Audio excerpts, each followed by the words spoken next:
நண்பர்களுக்கு வணக்கம். இப்ப இந்த வருஷம் நாம தைப்பட்டத்துக்கு போட்டதுல தக்காளி ஒரு நல்ல சிறப்பான அறுவடைய தந்துகிட்டு இருக்கு. இப்ப நாங்க 3வது தடவையா தக்காளி அறுவடை செய்ய போறோம். அதோடு கூட தோட்டத்துல காய்ச்சிருக்கிற மத்த காய்கறிகளையும் இப்ப வாங்க அறுவடை செஞ்சுக்கலாம். இப்ப முதல்ல தக்காளிய அறுவடை செய்வோம். பாருங்க. அறுவடை செய்யறதுக்குள்ளே சில பழம் வெடிச்சு கூட போயிருச்சு.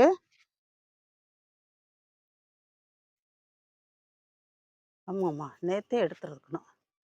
ம்.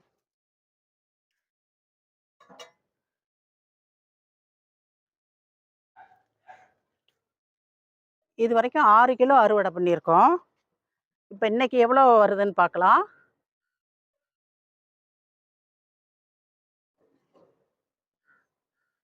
முறையா நாம தக்காளிக்கு செய்ய வேண்டிய பராமரிப்பு வேலைகள் எல்லாம் செஞ்சா, தக்காளி நல்ல அறுவடைய தான் தருது.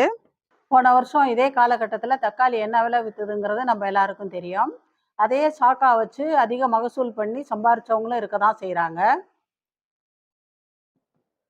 இப்ப வாங்க எல்லாம் இருக்கிறதெல்லாம் அறுவடை செஞ்சுட்டு உங்களுக்கு காட்டுறோம். இங்க இருக்கு எடுத்துக்கலாம். இங்க பாருங்க. இங்க இருக்கு.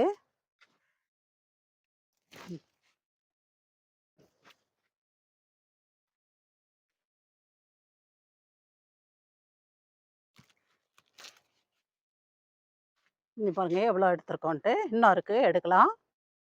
இங்க பாருங்க இங்கேயும் இருக்கு. எடுத்துக்கலாம் தக்காளிய.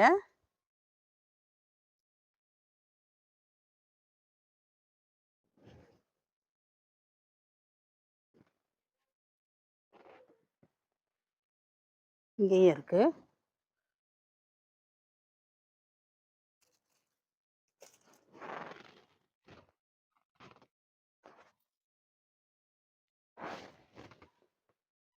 இங்க 2 பழம் இருக்கு. இதுங்களையும் எடுத்துக்கலாம். இங்க ஒரு பழம் இருக்கு.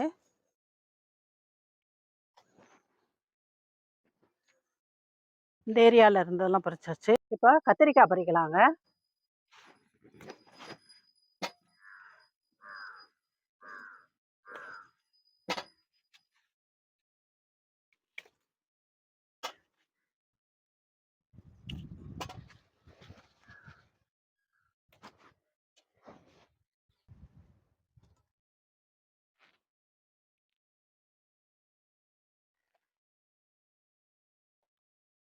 ம்.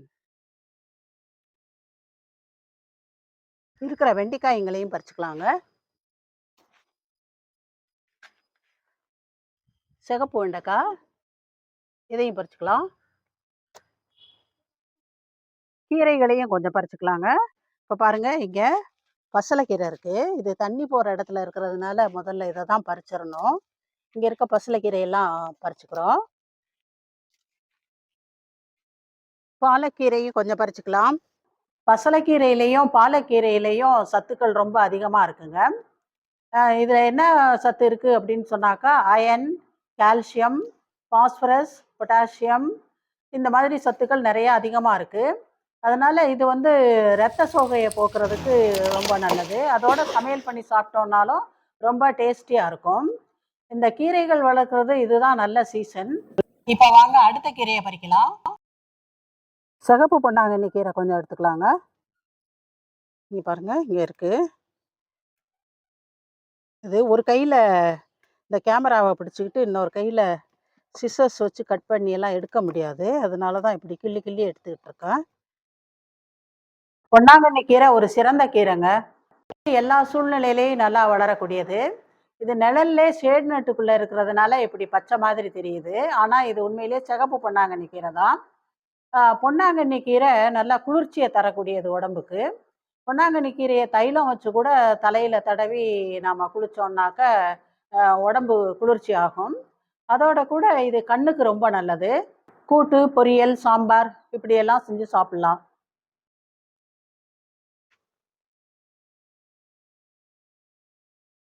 ஊடால ஊடால காணாமழையும் கொஞ்சம் இருந்தது. அதுவும் எடுத்துருக்கோம் பாருங்க. சீம பொன்னாங்கண்ணி இருக்கு பாருங்க இங்க. இதையும் கொஞ்சம் எடுத்துக்கலாம்.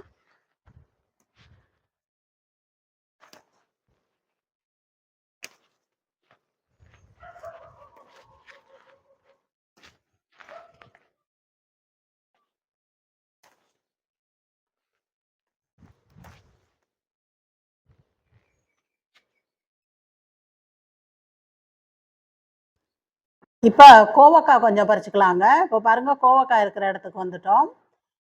கோவக்காய் இப்போ நல்லா நிறையா காய்ச்சிக்கிட்டு இருக்கு.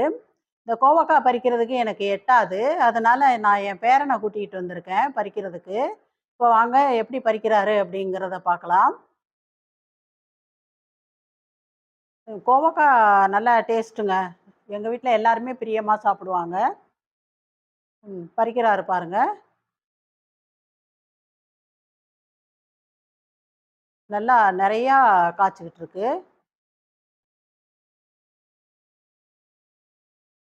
அறுவடை பண்ண காய்கறிகள், தக்காளி எல்லாத்தையும் வெயிட் போட்டு பார்த்தேங்க. ம்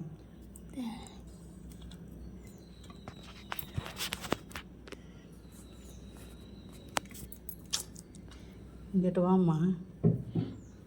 தக்காளி வச்சுருக்கோங்க. எவ்வளோ வெயிட் இருக்குதுன்னு இப்போ பார்த்து சொல்கிறோம்.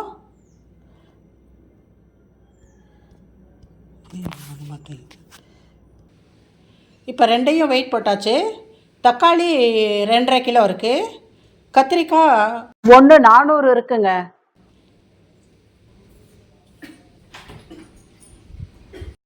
இப்போ அறுவடையெல்லாம் முடிச்சிட்டோங்க.